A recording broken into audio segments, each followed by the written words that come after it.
Hello and welcome to another episode of Raw Chatter. I am solo today, and interestingly, this is the first solo episode that I have done in this series. We're now on series 6 of my podcast, folks. And if you are a new subscriber, and there have been a few in the last few months, I want to say welcome if this is the first time you have heard me share solo. I have got more guests lined up, but they probably will not be going out until the new year. So you've got me on my own for a few weeks. And what I try and do when I am doing a podcast episode on my own is bring something of value to you guys that you can utilize in your day-to-day life, or just kind of maybe have in the background to pull on later on. So if you are new to me and you're not sure who I am and what I do, I am a health coach. I am somebody who is passionate about helping us all to understand how our bodies and brain work together. So many of us believe that our mental health, our physical health, our emotional and spiritual health are all separate things. And they're not. Everything in your body is interconnected. It is like a finely honed orchestra. When everything is working well, we feel and function pretty darn well. Now, that doesn't mean that we're happy all the time and happy clappy and the world is wonderful and it's all positive thinking. That's not reality.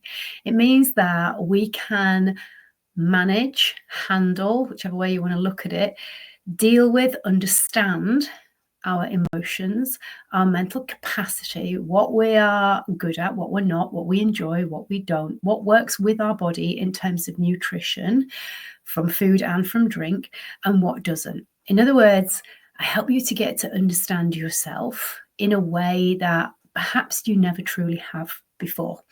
And that's because, unfortunately, we live in a society that has conditioned us over the years to not actually take responsibility for our own health and for understanding how we function. We've kind of handed it over, if you like, to healthcare professionals or the medical world. And it means that we are making choices that just don't work with us particularly well. Now, what I tend to do when I do a series on my own of podcasts is try and have a bit of a theme running through.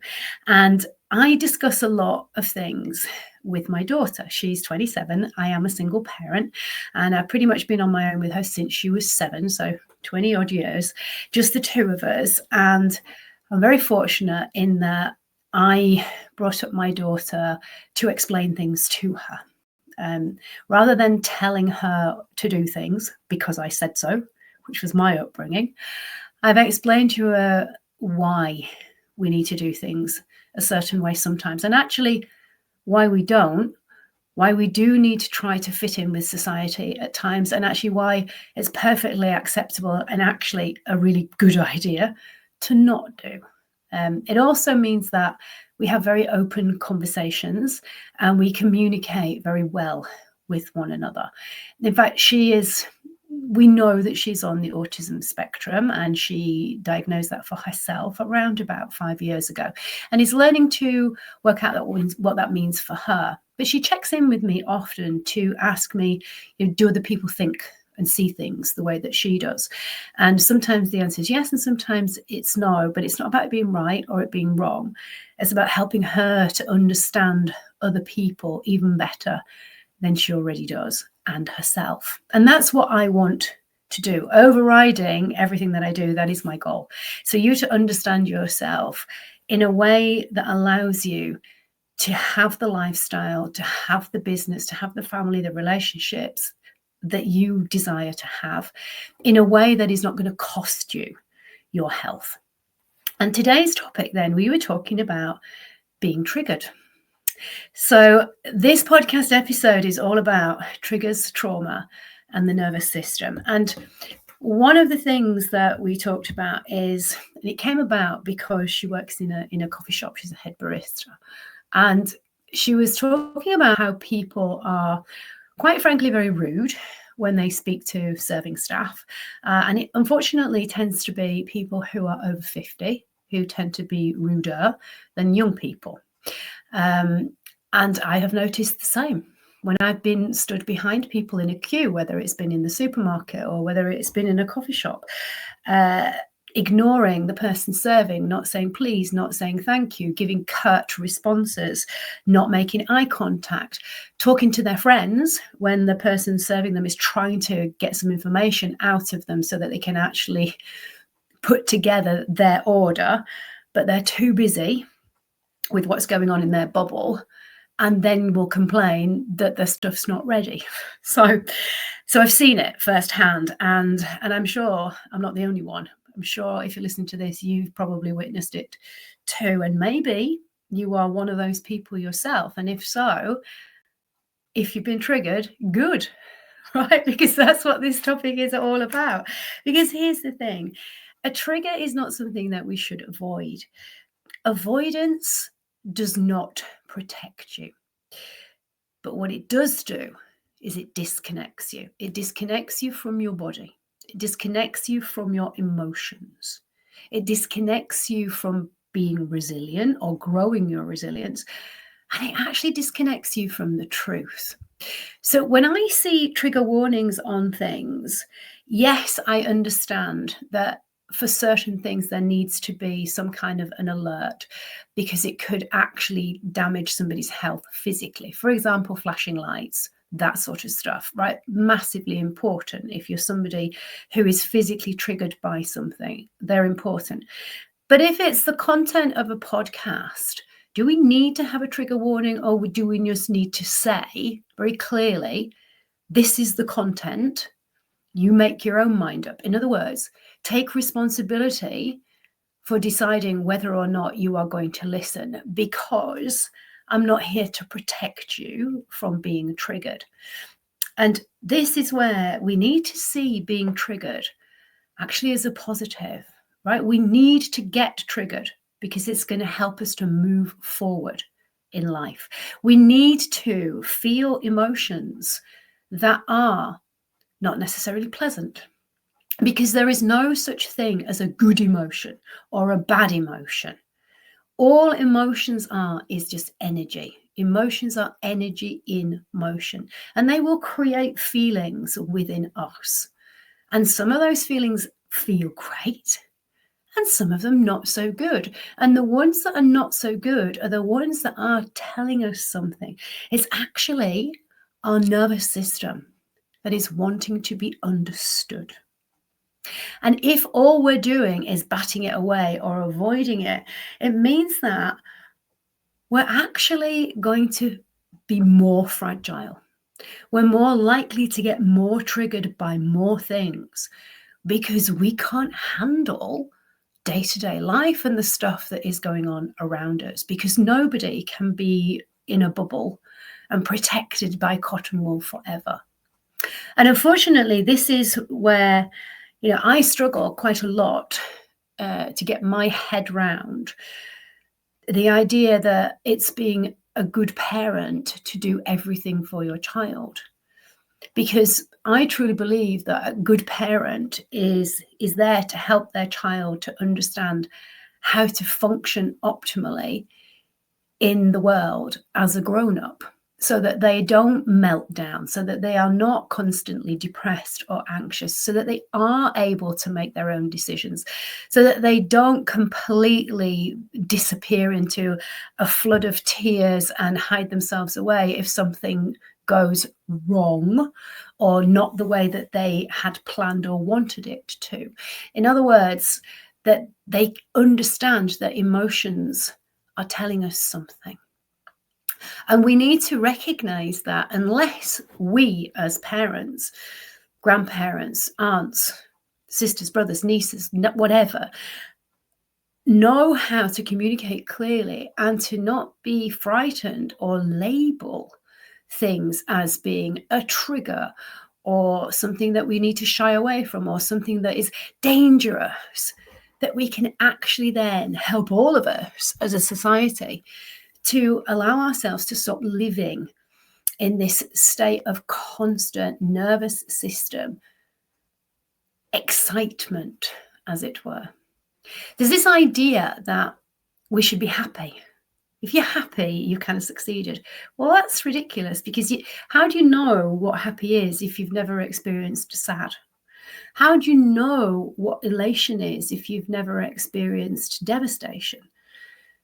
These are feelings, and they help us to recognize that the environment that we're in plays a big role, that the people we're around plays a big role. The experiences that we have in life are going to create interpretations of ways of being, how things are done. But they're not concrete, they're not written in stone, they're not right and they're not wrong. And unfortunately, we have a lot of right and wrong being taught to children in schools.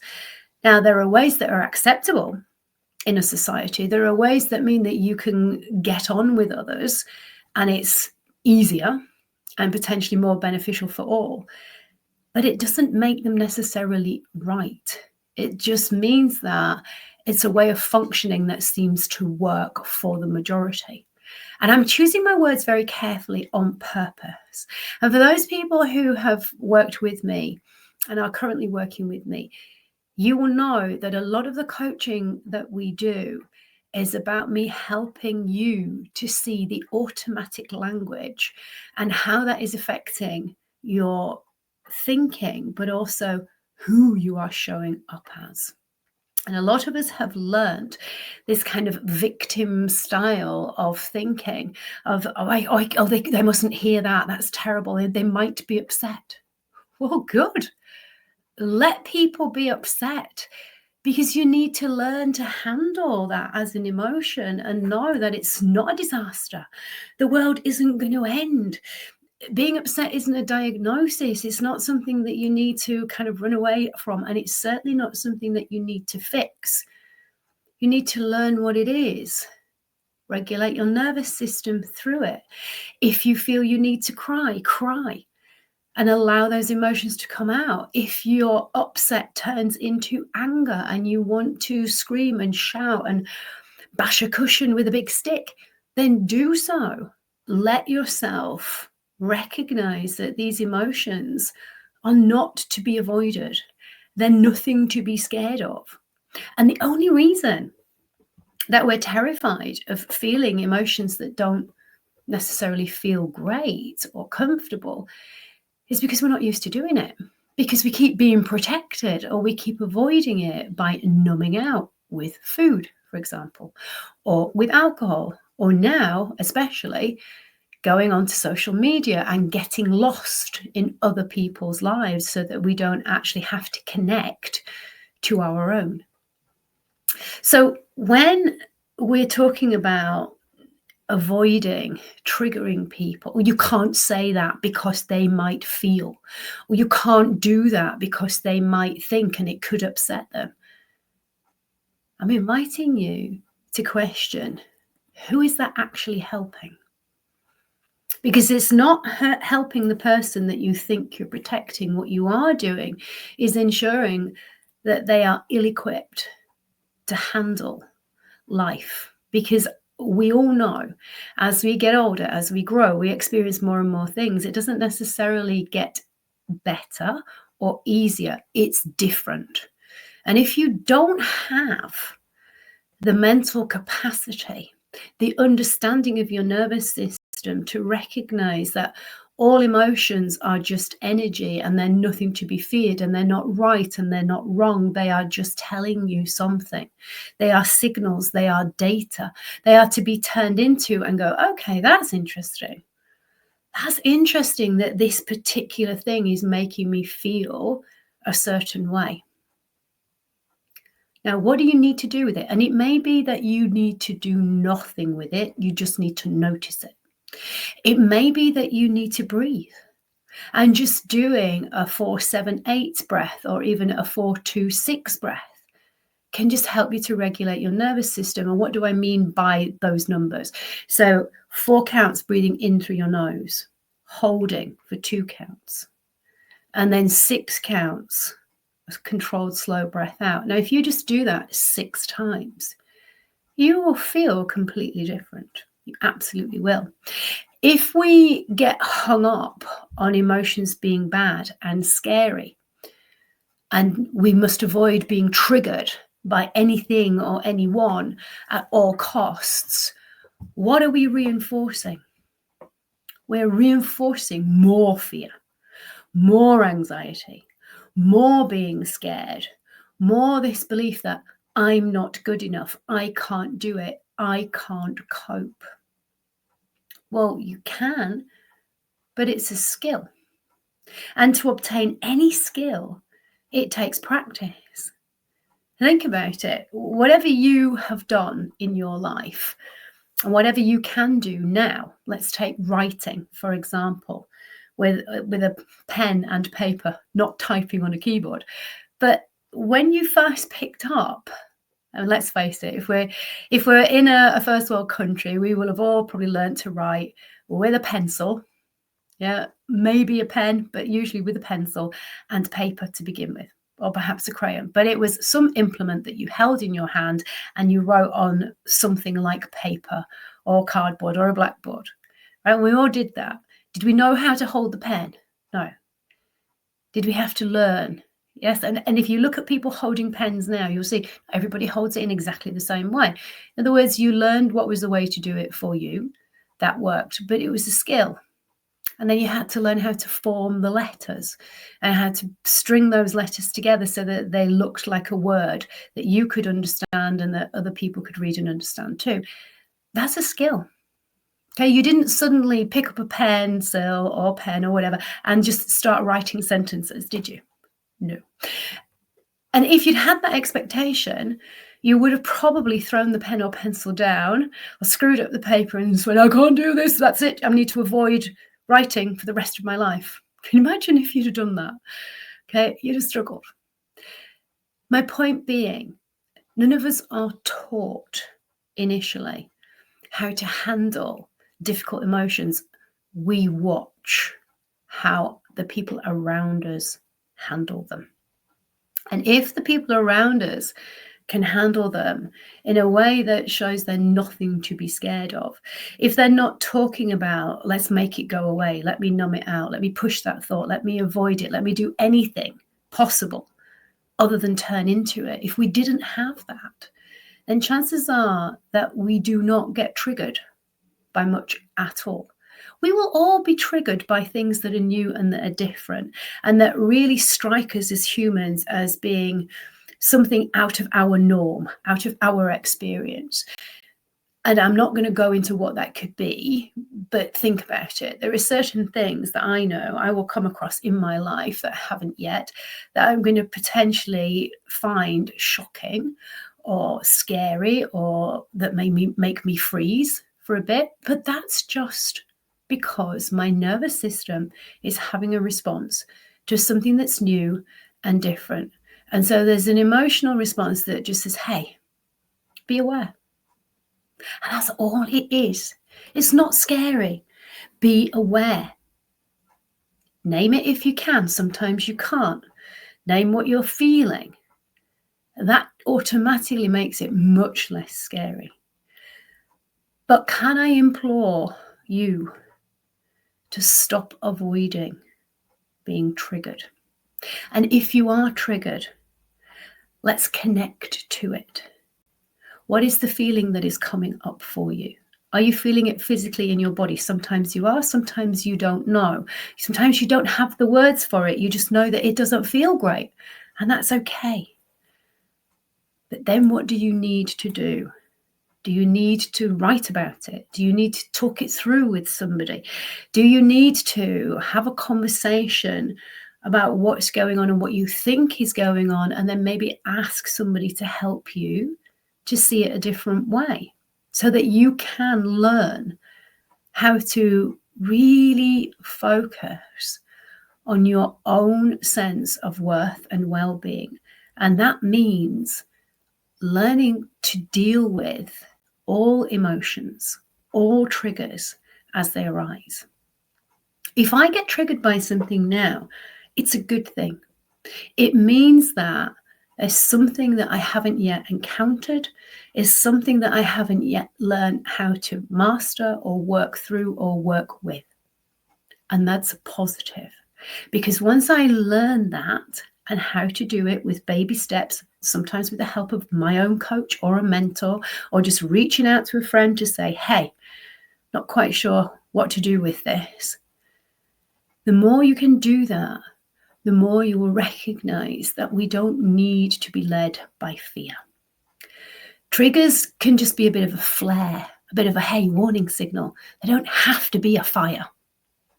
And so I'm going to invite you to recognize that whether you're triggered by trauma or whether you're triggered by what you're seeing happening to other people that is out of your control, or whether you're triggered by what you perceive as somebody having a go at you personally, when actually it's usually not. It's usually about them.